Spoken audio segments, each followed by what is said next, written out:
आज गुरुजनों के प्रति श्रद्धा से आज शीश नवाने का समय है, जिन्होंने सदैव हमारे मार्ग को प्रशस्त कर हमें उन्नति के शिखर पर पहुंचाने के प्रयास किए। ऐसे ही गुरुजन जो मालवा की माटी में आश्रम स्थापित कर अपने भक्तों का मार्गदर्शक बनकर अपनी भक्ति का अलग जगा रहे हैं, जहां छोटे बड़े अमीरी गरीबी से परे हटकर आध्यात्मिक उत्थान का मार्ग दिखाते हैं।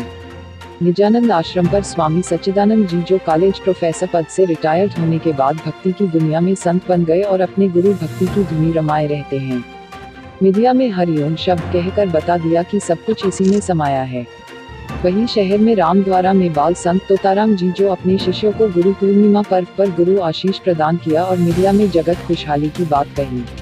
ऐसे ही पिछले 30 वर्षों से खाचरौद से 4 किलोमीटर दूर ग्राम चौकी स्थित मां बगलामुखी शक्तिपीठ आश्रम के स्थापक श्री 1008 स्वामी कृष्णानंद जी महाराज के आश्रम पर भी दूर से भक्त आते हैं और आशीर्वाद प्राप्त करते हैं। वहीं कुछ भक्तों ने गुरु महिमा को मीडिया में बताया।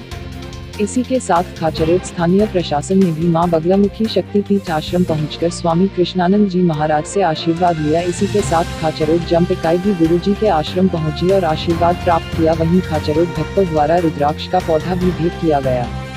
खाचरौद से शंभू राठौर की रिपोर्ट।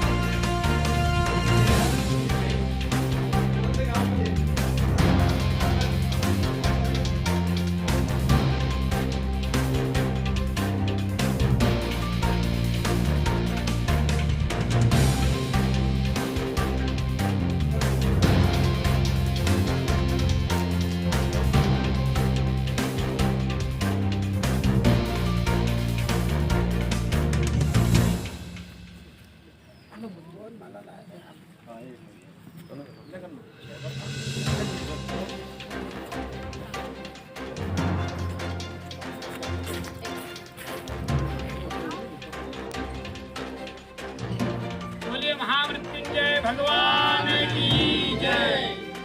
नमः पार्वती पदे हर हर महादेव। गुरु के बारे में क्या महत्व है? ऐसा जो विदेशों से भी लोग यहाँ जुड़े हुए हैं। गुरु होने का दावा बहुत लोग करते हैं, बहुत सारे गुरु भी हैं हमारे यहाँ, बहुत अच्छे गुरु भी हैं, लेकिन गुरु की जो विशेषता होती है, गुरु सहज और सरल होना चाहिए। तो आज के युग में गुरु का सरल होना ही सबसे बड़े गुरुता है। भक्ति और साधना यहाँ की जाती है माँ भगवती की, बगलामुखी की। तो कई विदेशों के भी भक्त यहाँ आ रहे हैं और मैंने ऐसा संत पहली बार देखा है। चूँकि मैं भी आपके मीडिया परिवार का सदस्य हूँ और हम लोग हमेशा संतों के आश्रमों और उनके बारे में परिचय प्राप्त करते हैं या उनके संदर्भ में कई वे चीज़ें भी जानना चाहते हैं जो आम लोगों के लिए किसी भी तरह की उत्सुकता का विषय हो सकती है। लेकिन हम एकाएक किसी भी संत या आश्रम में एक भक्त के रूप में या एक अनुयायी के रूप में प्रभावित नहीं होते, वो हमारे प्रोफेशन में भी नहीं। लेकिन जब हम देखते हैं कि कृष्णानंद जी महाराज जैसे संत जो केवल समाज को देते ही देते हैं, आप लेते नहीं हैं, ये सबसे बड़ी आपकी विशेषता है। चाहे नई पीढ़ी के लिए उनके कैरियर के निर्माण की बात हो, उन्हें कुछ शिक्षा की महत्ता प्रदान करना हो, या कोई देव स्थल, धर्म स्थल, या गरीबों का उत्थान, सामाजिक कल्याण जैसे एक संत से जो अपेक्षा समाज को रहती है उसे पूज्य स्वामी श्री कृष्णानंद जी पूरा करते हैं। और इनका यही जो समाज के प्रति प्रेम और अनुराग है वो हमें मंदसौर से, इनकी जन्म स्थली से यहाँ गुरु पूर्णिमा के दिन भी खींच लाता है, आपके जन्म दिवस पे भी खींच लाता है। और हम सभी आप ही के संरक्षण में मंदसौर में श्री जगदीश मंदिर तीर्थ का एक नया निर्माण कर रहे हैं, जो जगन्नाथपुरी के तीर्थ के बाद मंदसौर के जगदीश मंदिर तीर्थ का नाम होगा। बहुत सारी लंबी बातें हैं कहने। गुरु पूर्णिमा का तो अपने आप में एक पुराने काल से महत्व चला हुआ रहा है और गुरु की एक अपनी महिमा है। और गुरु निश्चित वही बन सकता है जो शिष्यों के आत्म कल्याण की चिंतन रखता हो। और आदि अनादि काल से परंपरा चली हुई आ रही है। आज का दिन जो है ये जो भी हमारे आराध्य हैं, जिनको हम मानते हैं और उनके प्रति हमारा समर्पण का एक भाव शिष्यों का रहता है,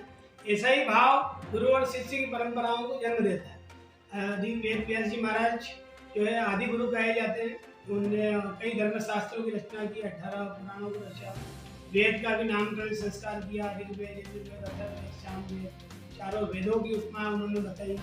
और जनमानस के कल्याण के लिए बहुत सी रचनाएं वेदव्यास जी महाराज के द्वारा की गई। तो ऐसे समर्थ गुरुओं का आज ये पर्व है, तो निश्चित हम भी हमारी ओर से प्रणाम करते हैं, वंदन करते हैं और जीवन